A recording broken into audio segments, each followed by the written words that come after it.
Agora vamos falar um pouco sobre os documentos que são comuns de encontrar, né, quando se falando aí de cibersegurança da área ofensiva.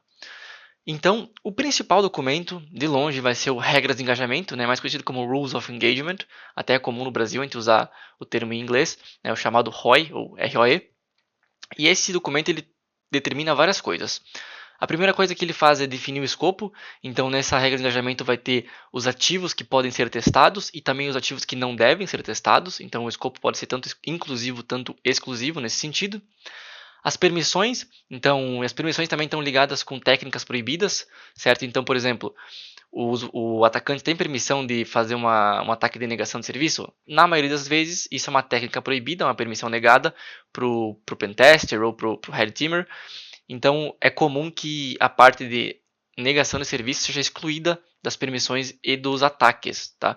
Normalmente, quando a empresa ela quer testar, se ela tem, por exemplo, suporte, se ela aguenta um ataque de negação de serviço, faça um teste específico para isso. Tá? Então, é mais comum do que não é comum. Né? Então, tu vai ver na maioria dos Rules of Engagement dizendo que os ataques de negação de serviço estão fora de escopo. E também os limites do teste. Então, por exemplo, vamos supor que tu está fazendo o pentest, né, ou o ethical hacking, e percebam que eu falo muito pentest, tá? Eu vou falar também nas próximas aulas, porque normalmente tu vai fazer mais um pentest do que um ethical hacking em si. Então, os limites do teste pode ser, por exemplo, tu vai testar uma aplicação em produção, né, em produção, quando eu digo em produção, eu estou dizendo que é um ambiente real, certo, pessoal? Não é, por exemplo, um ambiente simulado, tipo um staging, que normalmente o desenvolvedor pode usar para testar, de fato, e não tem dados reais. Então, tu está lá testando o ambiente de produção, e o ambiente de produção tem contas reais, tem informações monetárias, tem transações sensíveis, então pode ser que aqui nos limites do teste tenham justamente os limites a ver com isso. Então, tu está testando lá uma aplicação no hospital em produção que tem dados confidenciais dos pacientes. Nos limites do teste pode dizer, ó, tu não pode extrair essas informações mesmo que tu consiga. Se tu achar uma falha que possa extrair informações, extraia das suas próprias contas, entendeu? Então usa o teu usuário 1 para extrair informação do teu usuário 2, certo? Por isso que normalmente criam-se várias contas, né? Quando tu vai fazer um pentest ou um ethical hacking para quem está testando. Nesse documento também tem os sistemas e redes autorizados para teste, então quem está atacando, quem tem permissão de atacar. É comum que, por exemplo, faça um whitelist, né, faça uma allow list, que a gente aprendeu, então que permita-se que os teus IPs tenham acesso, né, e autorização para testar. Então, por exemplo, se tem um time de Blue Team do outro lado e eles vão ficar monitorando isso, quando eles veem que é teu IP que está atacando, por exemplo, eles liberam, eles deixam passar, então tu é um sistema autorizado. Agora, se eles percebem alguma atividade maliciosa de origem de um IP que não é que está autorizado no Rules of Engagement, eles podem bloquear, certo? Isso também é definido no próprio Rules of Engagement. Tu pode tanto definir que o Blue Team vai atuar, né, o time de defesa vai atuar mesmo em cima dos pentesters, ou que o time de Blue Team vai deixar eles passarem para esse caso específico. Tem os horários permitidos também, tá? É comum que, por exemplo, quando tu está lidando com ambientes em produção, né, que o pessoal prefira horários fora do horário comercial, porque daí, se por acaso aconteça se por acaso, né, ocorra algum afeto, né, algum afeto não, né, se por acaso a disponibilidade seja afetada de alguma forma, ou alguma informação seja alterada, por exemplo, dá tempo, e como é um horário fora do horário comercial, não vai afetar assim tanto os usuários da aplicação em si, tá? Então é comum que o horário permitido também seja, pode ser, né, de madrugada, pode ser de noite, mas também pode ser que não tenha esse horário definido e aí o pentester pode fazer o teste quando ele quiser. Técnicas proibidas, então já comentei, e também tem as pessoas de contato e canal de comunicação. É comum que, né, configure-se ali um ponto primário de comunicação dos dois lados. Então, por exemplo, o pentester teve algum problema, ele sabe quem ele vai chamar do sistema que ele está testando, né, quem é responsável por aquele sistema, seja para tirar uma dúvida, para liberar um permissionamento, etc. Tanto do lado de quem é o cliente, né, de quem está sendo testado, que daí, por exemplo, se o cliente perceber, ó, vocês afetaram a nossa disponibilidade aqui, eu percebi que vocês entraram nessa área aqui não autorizada, aí essa pessoa pode entrar em contato com o pentester, com o time, né, que está fazendo, com a consultoria e tal, para, né, conseguir estabelecer essa comunicação e resolver os possíveis problemas. E também, normalmente, a pessoa de contato é justamente quem vai receber os documentos e vai ajudar também o time de pentester com criação de contas, com a liberação do ambiente e tudo mais, tá?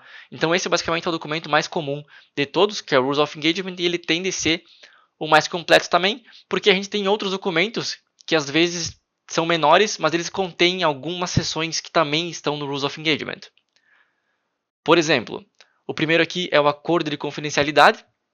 É um documento comum também, tá? Um documento aí legal, então legal no sentido jurídico, assinado por ambas as partes, então quem está sendo testado e quem vai testar, garantindo aí sigilo, né, sobre as informações. Então tu não pode achar uma vulnerabilidade e sair falando e publicando na internet ou falando para tua família, para os amigos e tudo mais, tá? Justamente é para isso que serve o acordo de confidencialidade, para deixar tudo que está envolvido aí no pentest de modo confidencial. Daí para isso se assina, né, um documento justamente para caso ocorra algum vazamento nesse sentido, que daí, né, o lado que vazou essa informação vai enfrentar aí os problemas legais e jurídicos.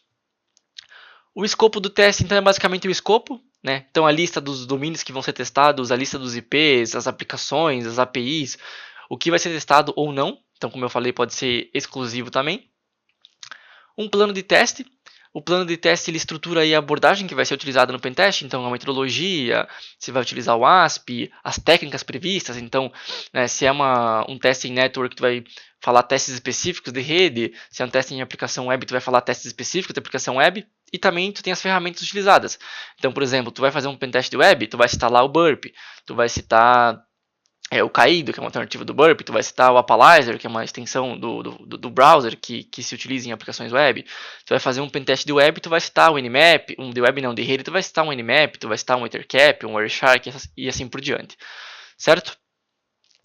O relatório normalmente é a peça mais comum e não mais comum, né? O mais comum seria o Rules of Engagement, mas o documento é o mais conhecido no sentido de ser mais valioso, né? Porque quando tu contrata um pentest, os resultados finais do pentest vão estar nesse relatório, né? E é ali que está a valiosidade do pentest, é justamente descobrir as vulnerabilidades.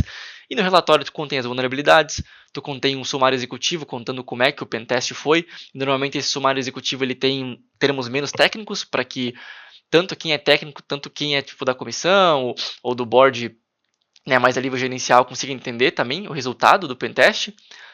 E dentro das vulnerabilidades, tu tem diversas seções, né? Tu tem o impacto da vulnerabilidade, o grau de criticidade da vulnerabilidade, as evidências, né? Durante o pentest, tu tem que evidenciar como tu fez os testes, tu evidencia como tu achou uma vulnerabilidade, tu tira print de possíveis informações que tu achou, né? Tudo isso para documentar no relatório. E também no relatório é muito comum ter também a mitigação, né, dos problemas, dos achados, né, das vulnerabilidades, mas a gente vai ter aulas específicas aqui, lá para o último capítulo, se não me engano, ou muito perto de lá, sobre produção de relatórios, então não se preocupem que a gente vai olhar de fato como é, né, um relatório de pentest. Por último tem a carta de atestado. Basicamente a carta de atestado ela certifica que o pentest foi realizado em determinado escopo também, né? Então, normalmente esses documentos eles não contêm tantos detalhes técnicos. Então, qual é a diferença do relatório final, por exemplo, né, do relatório com a carta de atestado?